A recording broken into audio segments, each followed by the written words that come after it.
Minus is charge on anion. ये आपको यहाँ पे समझ। तो इस सिलसिले में अगर आपको बताया जाएगा, सपोज मैं आपको यहाँ पे क्वेश्चन के रूप में समझाऊंगा, आपको बताना होगा order of lattice energy, order of lattice AlF3, शाबाश, Mg, F2 एंड NaF। इन तीनों में सबसे ज्यादा आयोनाइजेशन लैटिस एनर्जी किसकी होगी?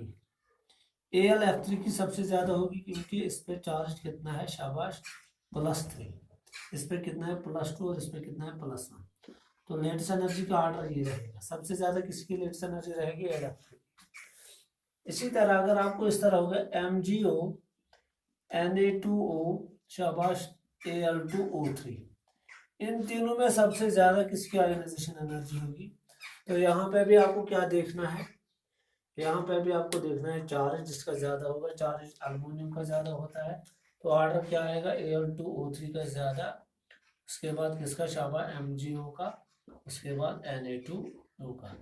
ये है लेटेस्ट एनर्जी का order, decreasing order of ionisation, lattice energy, decreasing order of lattice energy. इसी तरह अगर यहाँ पे होगा Li2O, Li3N, तो इन दोनों में से चार्ज किसका ज्यादा होगा? Li3N का, तो इसकी लेटेस्ट एनर्जी ज्यादा होगी। तो ये आपको यहाँ पे समझना था कि क्या है मतलब चार्ज ऑन आयन। और दूसरा क्या मैंने बताया था, साइज ऑफ आयन। तो साइज ऑफ आयन में मैंने आपको एग्जांपल नहीं समझाया, ये तो मैंने चार्ज ऑफ आयन में समझाए थे एग्जाम्पल। साइज ऑफ एनायन में सॉरी मैं भूल गया, वहां पे एग्जांपल समझाना था, वहां पे लिख सकते हो। सपोज अगर मैं यहाँ पे लिखूंगा साइज ऑफ आयन में RBF, शाबाश,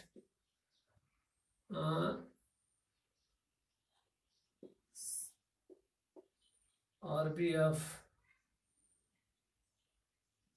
KF, NaF एंड LiF, इनमें से आपको बताना है सबसे ज्यादा क्या, शाबाश, जो लेटेस्ट एनर्जी होगी वो किसकी होगी, जिसका साइज कम होगा। क्योंकि फ्लोरीन तो सबों में है, इसका साइज हर एक में क्या है, सेम है। अब हमें साइज किसका देखना है, शाबाश, कैटायन का। जिस कैटायन का साइज छोटा होगा उसी का लेटेस्ट एनर्जी ज्यादा होगा। दैट मीन LiF सबसे छोटा है, इसकी लेटेस्ट एनर्जी ज्यादा होगी। उसके बाद NaF, उसके बाद क्या, शाबाश, KF, उसके बाद क्या, RBF। ये आपको यहाँ पे समझना है कि decreasing order of lattice energy.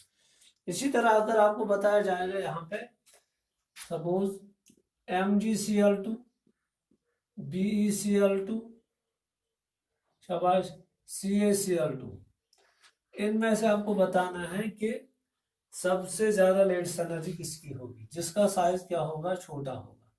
वो कौन है, शाबाश, BeCl2, इसी का साइज सबसे छोटा है, तो BeCl2 की ज्यादा होगी। उसके बाद किसकी है, जब हम ग्रुप में जाते हैं, बेटा मौलिक R स्कूटर, दूसरा क्या आता है, MgCl2, और तीसरा कौन आता है, CaCl2। क्योंकि ये ग्रुप में है, बेरिलियम, मैग्नीशियम, कैल्शियम ये एक ही ग्रुप के हैं, डाउन द ग्रुप साइज बढ़ जाता है, इसलिए कैल्शियम का साइज बड़ा होगा तो इसकी लेटेस्ट एनर्जी कम होगी। तो ये आपको यहाँ पे समझना है, ये भी एक ही ग्रुप के थे, और जितना आप डाउन हो जाओगे साइज बढ़ जाएगा। सबसे बड़ा साइज RBF का होगा। तो ये है यहाँ पे थोड़ा बहुत इसके बारे में जो मैंने आपको समझाने की कोशिश की। तीसरा फैक्टर है कोऑर्डिनेशन नंबर। तीसरा फैक्टर जो इफेक्ट करता है किसको, शाबाश, लेटेस्ट एनर्जी को, वो कोऑर्डिनेशन नंबर है, तीसरा फैक्टर। थर्ड फैक्टर है coordination number. Third factor is coordination number. Third factor is coordination number. Coordination number क्या होता है कि एक आयनिक क्रिस्टल में किसी भी कैटायन को सराउंडिंग में कितने एनायंस है, या एक एनायन को एक क्रिस्टल लैटिस में सराउंडिंग में कितने कैटायंस, उसको कितने नेबर्स है, एक कैटायन के कितने एनायनिक नेबर्स हैं और एक एनायन के कितने कैटायनिक नेबर्स हैं, वो सब क्या कहलाता है, कोऑर्डिनेशन। Coordination number. तो जितना ज्यादा कोऑर्डिनेशन नंबर होता है उतना लेटेस्ट एनर्जी ज्यादा होता है। That means lattice energy is directly proportional to coordination number. मगर यहाँ पे कोऑर्डिनेशन नंबर हम ज्यादा किसका पढ़ते हैं, जो सल्फेट्स और कार्बोनेट्स है अल्कलाइन अर्थ मेटल्स के, उन्हीं का हम पढ़ते हैं। क्या पढ़ते हैं, उनका कोऑर्डिनेशन नंबर उन्हीं उन्हीं के सॉल्ट्स में ज्यादा रोल प्ले करते हैं। Salts of sulphates and carbonates of क्या शाबाश group second metals. Group second metals जिनको हम अल्कलाइन अर्थ मेटल्स भी बोलते हैं, अल्कलाइन अर्थ मेटल्स, इनके सॉल्ट्स में हम कोऑर्डिनेशन नंबर का रोल देखते हैं किसमें, इनकी क्रिस्टल लाइट्स में। देखा गया है जितना कोऑर्डिनेशन नंबर ज्यादा होगा उतना लेटेस्ट एनर्जी ज्यादा होगी। अब इन ग्रुप सेकंड के सॉल्ट्स में सपोज अगर मैं यहाँ पे लूंगा, ग्रुप सेकंड के मेटल्स कौन है, कैल्शियम सल्फेट लूंगा मैं, मैग्नीशियम सल्फेट लूंगा, बेरिलियम सल्फेट लूंगा, कैल्शियम मैग्नीशियम बेरिलियम, और कौन है इसमें शाबाश बेरियम सल्फेट है,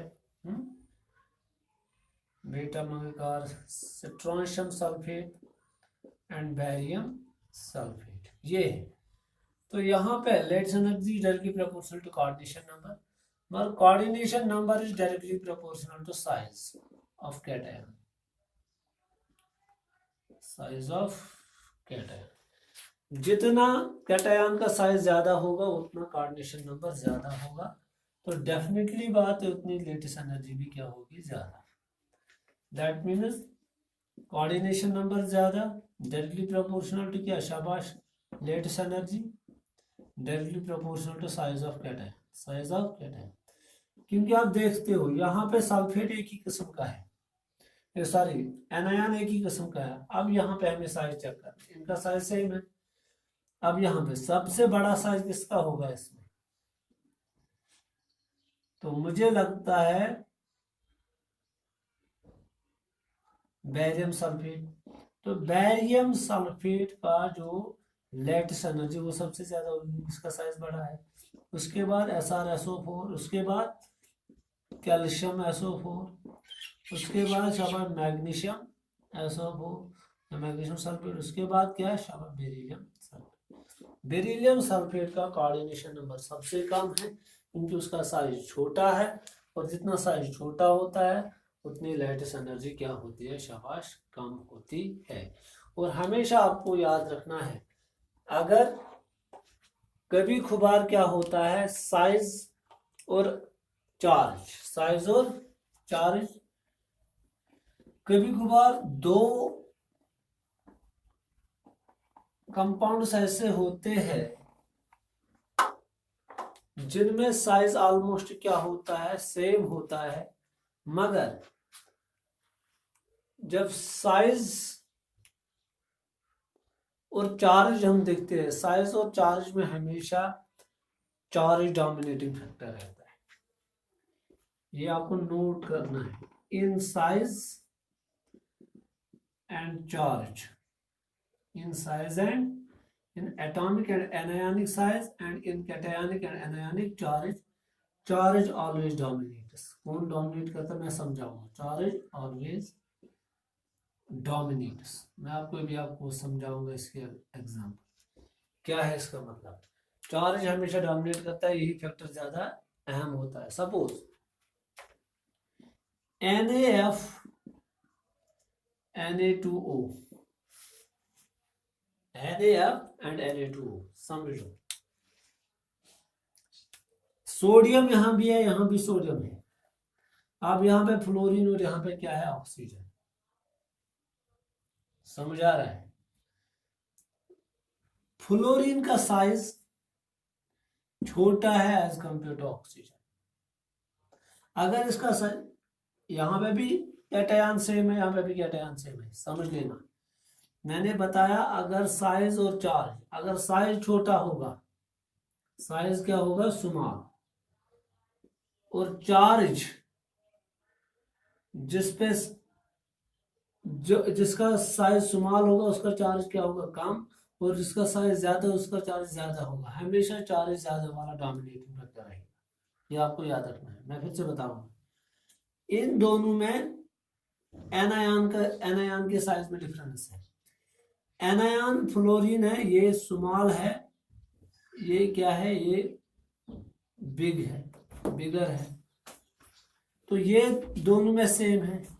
अब मसला है यहाँ पे, अगर इसका साइज स्मॉल है तो फिर इसकी लेटेस्ट एनर्जी ज्यादा होनी चाहिए, इसकी क्या होनी चाहिए, इसकी कम होनी चाहिए। तो यहाँ पे मैंने बताया, यहाँ पे क्योंकि चार्ज क्या है, यहाँ पे इसका चार्ज है -2 और यहाँ पे भी इन दोनों का है +2, एक का +1 दूसरे का +1, Na का एक +1 और दूसरे का, तो हम यहाँ पे चार्ज का मसला है, यहाँ पे -2 चार्ज है, यहाँ पे -1 है, क्योंकि मैंने बताया जहाँ पे चार्ज ज्यादा होता है वहीं पे लेटेस्ट एनर्जी ज्यादा होती है, तो Na2O की लेटेस्ट एनर्जी सबसे ज्यादा होगी। इसी तरह मैं आपको और एक फैक्टर समझाऊंगा, NaCl, Na2S, Na यहाँ पे भी है, Na यहाँ पे भी है। क्लोरीन का साइज छोटा है एज कंपेयर टू सल्फर, मगर क्योंकि इसका चार्ज -2 है, इसका चार्ज क्या है, -1, इसीलिए इसकी सबसे ज्यादा क्या होगी, आयनाइजेशन एनर्जी। वही मैंने बताया, अगर साइज स्मॉल भी होगा मगर जिसके पास चार्ज ज्यादा होगा वही डोमिनेटिंग फैक्टर रहेगा। तो ये थे फैक्टर्स विच अफेक्ट द क्या, शाबाश, लेट्स एनर्जी। क्योंकि लेट्स एनर्जी को कैलकुलेट करने के लिए हमारे पास कोई डायरेक्ट रूल नहीं है, हमें उसके लिए एक इनडायरेक्ट फार्मूला इस्तेमाल करनी पड़ती है, और वो है बारन-हैबर साइकिल। कल हम पढ़ेंगे कि how to calculate lattice energy by the help of Born Haber process, तो वो हम कल पढ़ेंगे।